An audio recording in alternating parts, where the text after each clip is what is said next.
Former Arsenal man and legend David Dein has been very critical of Mikel Arteta's touchline antics and criticism of VAR when he spoke on an interview on TalkSport. People, he did sympathise with the manager for decisions going against him, but asked him to control his emotions and did go on to criticize our lack of chance creation in the game.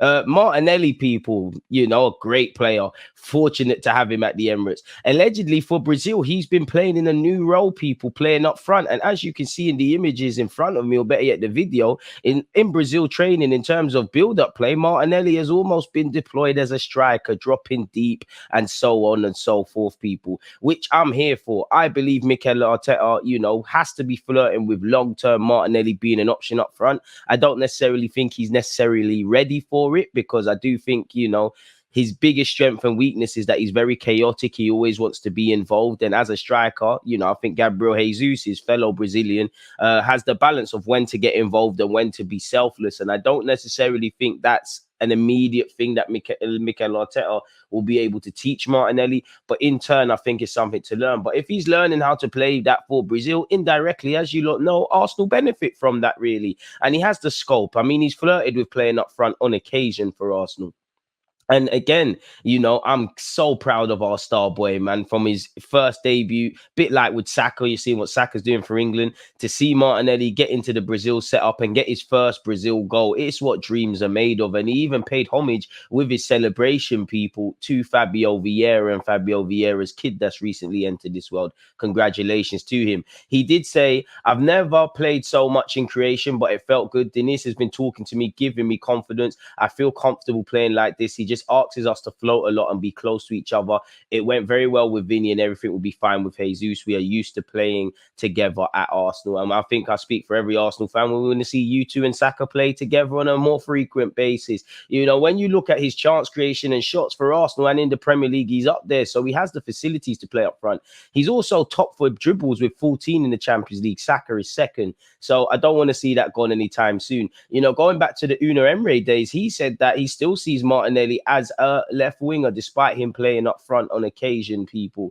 Mikel Arteta once praised his general play improving and his overall improvements, people. So big up Martinelli on that one. From one star boy to another, Declan Rice has spoken about making the move to Arsenal. When the transfer was going through, I was very nervous. It's natural. You're human. Being bought for 105 million, it doesn't feel normal. But that was just because of what I've done at West Ham. When I signed for Arsenal, I just thought I need to be Declan Rice. Amen. And that served him in good stead. He also said at Arsenal, I'm playing in a slightly different role. There's a lot of talk over whether I can play higher up the pitch. At West Ham, I was more box to box. David Moyes used to say, "Rome, do what you need to do to get on the ball." At Arsenal, obviously, with the greatest of respect to West Ham, it's a lot more structured and you've got to be more patient. We see a lot more of the ball, so it's about being more progressive. I had predominantly played in a side that was really good at counter-attacking, so I had to make a change. Naturally, of course, he still needs to take those elements of being Declan Rice, of what saw him bought for a club record fee,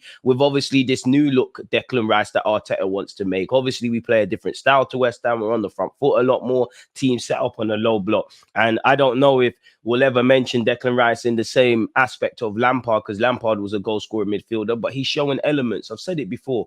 Personally, while you're seeing, this household Declan Rice in the number 6, and it's almost we're flirted with this new look Declan Rice, taking that West Ham Declan Rice and this new look Arsenal one in a more advanced role. I don't think you'll really see him thrive in that role until he served like a year apprenticeship. That doesn't mean he won't be good. That doesn't mean he won't thrive. He's already thriving. But I just think with a year under your belt of what Mikel Arteta demands of you in that role and individually, how it connects to the team collectively, I think next season you'll see the real Declan Rice. And it wouldn't help if it wouldn't hurt Declan Rice's cases if we were to get a number 6, so that could allow Declan Rice to play in this role. Indirectly, yes, we currently play Jorginho. Declan Rice is the more advanced people, but Declan Rice kind of has to do everything really, and maybe indirectly play with a handbrake, because if we play with Jorginho and Zinchenko, with the greatest of respect, we are weaker on the defensive transitions, as you've seen on occasions this season.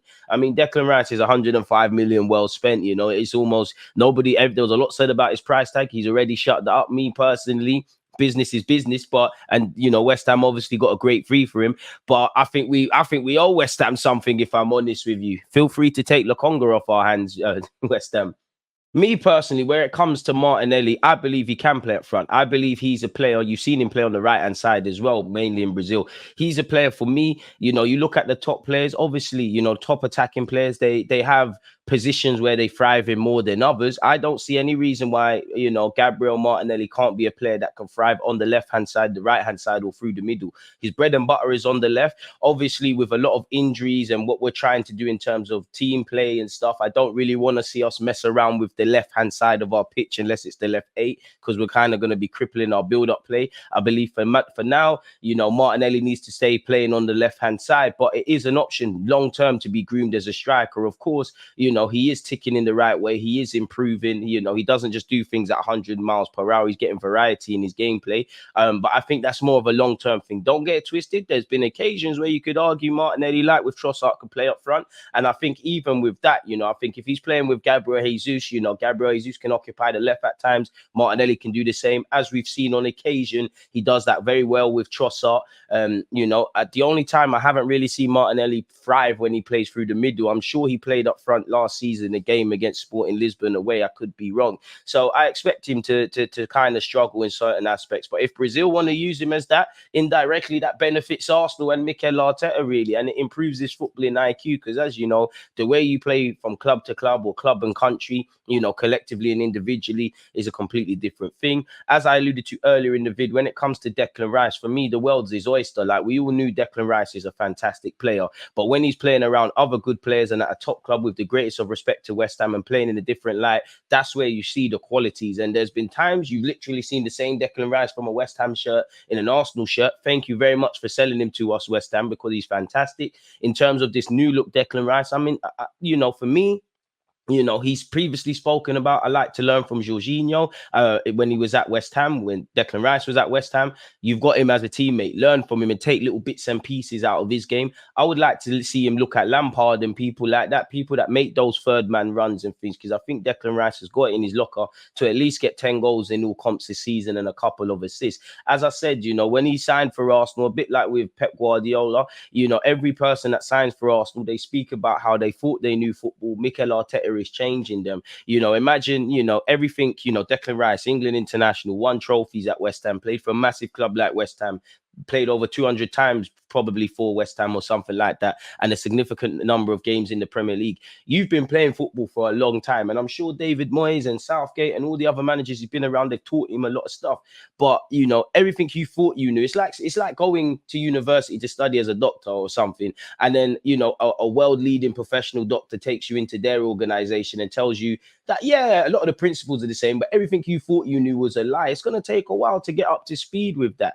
Declan Rice has fitted us like a glove. The very fact of, you know, nobody talks about the price tag says it all, really. Declan Rice is doing what we need to do. Money well spent, really and truly. So I think Declan Rice could become that eight. I do think Martinelli could be groomed to play up front. And if we get into a world where, you know, Martinelli can thrive in a number of positions, Declan Rice can thrive in a number of positions, and a couple of others, then that obviously means Mikel Arteta can tweak things tactically and technically and cope with ultimately demands. We've got some very good players, man. For me, I would say top Arsenal players for me: Saliba, Declan Rice, and Bukayo Saka. I just think them man are on something different, especially in recent weeks. Declan Rice and Saliba is scary, you know, your age, because you're not in your prime, and it's scary the amount of consistent performances, regardless of win, losing, or drawing, that these men thrive in, especially Declan Rice, really and truly. He saved our bacon against United, saved us against Chelsea, which is also a former club of his. Bukayo Saka's the star boy.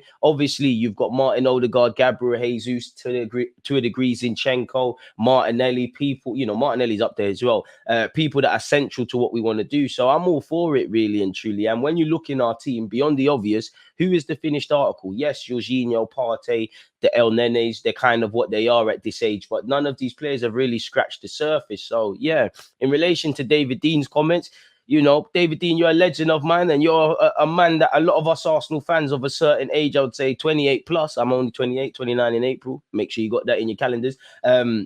that once, maybe not so much now, but we'd love him back. We were screaming for you to return to Arsenal, really and truly. So it did hurt to see you quite critical of Mikel Arteta. I don't think you're necessarily wrong where you spoke about a bigger question, more or less, is our chance creation and things like that. That's for me why we lost against Newcastle, if I'm honest, because I think we competed well, we defended well. There was just something missing in the final third.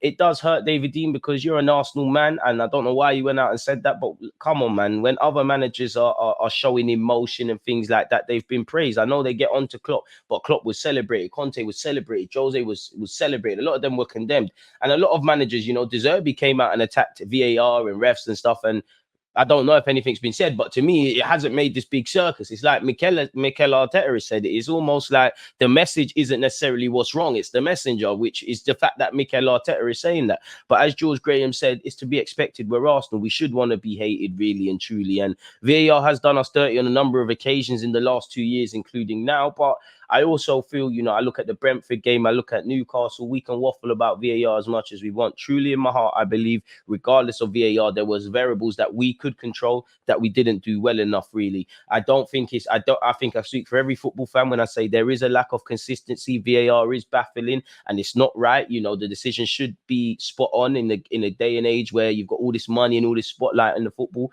But as a teacher in Sunday League, control the variables you can control, really. And, you know, if we know these people don't like us, if we know we're judged to a different standard, if we really do feel like the boys and girls who cry wolf all the time, you know, let's expect decisions to go against us, rightly or wrongly, people.